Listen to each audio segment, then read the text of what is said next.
Aya hiji cerita seseorang anu istimewa ibadahna ka Gusti Allah. Malaikat Jibril usul ka Gusti Allah, ya Rabb, tolong beritahu saya, pangbejakeun ka abdi, berenya ho abdi coba saha anu panghebat-hebatna jelema anu ibadah, panghebat-hebatna jelema anu ibadah saat ieu. Jak Gusti ulah nyaritakeun anu luhur pangkat nu hebat ibadah. Tingali di Gunung Syria di Lubnan aya guha. Sok kadinya malaikat Jibril langsung datang ka dinya. Ya kering. Assalamualaikum. Begitu ngobrol eta jelema teh sapoe sapeting sare nangan sajam. Ibadahna teu eureun-eureun, salat, baca Quran, zikir jeung maca sholawat. Awakna ge geus lain awak model kos urang. Aya nu kuru ge di dieu bengek. Lain eta. Kuru ibadah. Tapi cahaya muncul. Daharna hanya sisa-sisa manusia eta ge ketika dibutuhkan. Malaikat Jibril gode kepala, Masya Allah. Geus teu hayangeun nya nama milu raramean, geus teu hayangeun nya nama ningali alam dunia hiji bae nu ditingali teh akhirat. Malaikat Jibril kagum.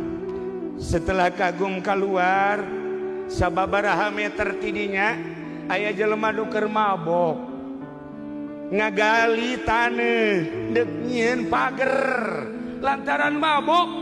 Sakilang geus diliangan eta tihang teu daek asup-asup mabok atuh peing deuk kumaha. Kok hanya sadek kieu ngagilek deh ka dieu. Oleng. Tuh sia seri mabok sia. Ayawan gua yang sia. Ku malaikat Jibril di deketan gadinya cek benak hati anak muda, ulah-ulah dek nulungan aing sia kai. Kanyawan ku malaikat Jibril.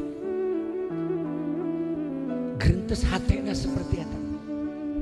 Langsung malaikat Jibril ngadeketan, kunyana dia omong, "Hei manusia, lamun maneh manusia, hei malaikat, mun anjeun malaikat, ulah coba-coba nulungan ka ulah.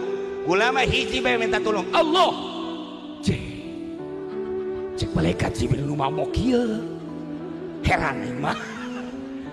Langsung jana bebeja, ieu Jibril utusan Allah, tidak mau tahu. Sekalipun Jibril lamun deuk nulungan ku teh bisa. Ieu bae Allah. Masya Allah. Isi mabok kieu. Ya Allah, mantak hati-hati. Pak Kapolsek nu mabok jangan setiapnya mabok tangkep. Jangan, rantai saja. Allah karim. Guys, malaikat Jibril usul ka Gusti Allah, ya Rabb. Aya dua sosok manusia nu aneh. Nu hiji ibadah di guha anu luar biasa, nu hiji pemabok. Tetapi aya perbedaan pandangan. Ya Allah, ya Rabb, nu mana nu sebenarnya nu istimewa menurut anjeun, ya Rabb? Lamun dicaritakeun mah panjang cek Pangeran Jibril.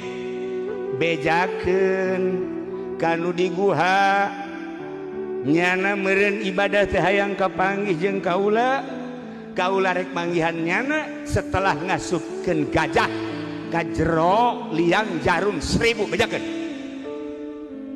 Bejakeun kanu mabok jayana ge ngomongna ka aing bae sanajan mabok ge teu salat ge nyana ngomong Allah mah teleb sial teh nu mabok. Bejakeun aing nu agung kula nu agung rek manggihan setelah 1000 gajah diasupkeun ka liang jarum. Sampai malaikat Jibril langsung datang deui ka guha. Ki kula ibadah hayang kapanggih jeung Allah hayang mi'raj. Allah bakal manggihan ka anjeun. Alhamdulillah Allah rek ngasukeun heula gajah 1000 kaliang jarum. Oh, tama bahasa bahwa Allah moal datang berarti ka aing geus aing mah ibadah geus geus-geusan ku ari mah aing dek ka kota dek mabok ku ari mah. Dibalik Haji Jamal teh modelna. Coba datang ke mabok. Cek. Allah bakal manggihan ka Aceng. Sebab Aceng ngomongna embung dibantuan ku makhluk. Hiji bae Allah bisa teu bisa ka Allah. Allah bakal manggihan iraha deuk manggihan anak. Ke lamun Allah geus gasupkeun gajah 1000 kaliang jarum. Mantap ceknya anak. Allah mantep kudu ngasupkeun kaliang jarum 1000 iraha bae geus sekat antara kula jeung Allah jeung kula iraha bae berak penting jeung sabaraha bae bohong tawa bahaka sakitu mah ya Allah ya Rabb kalayang ka luhur langit mantak nu mabok sing hade ye asal ulah mabok korupsi bae bajingan tah mas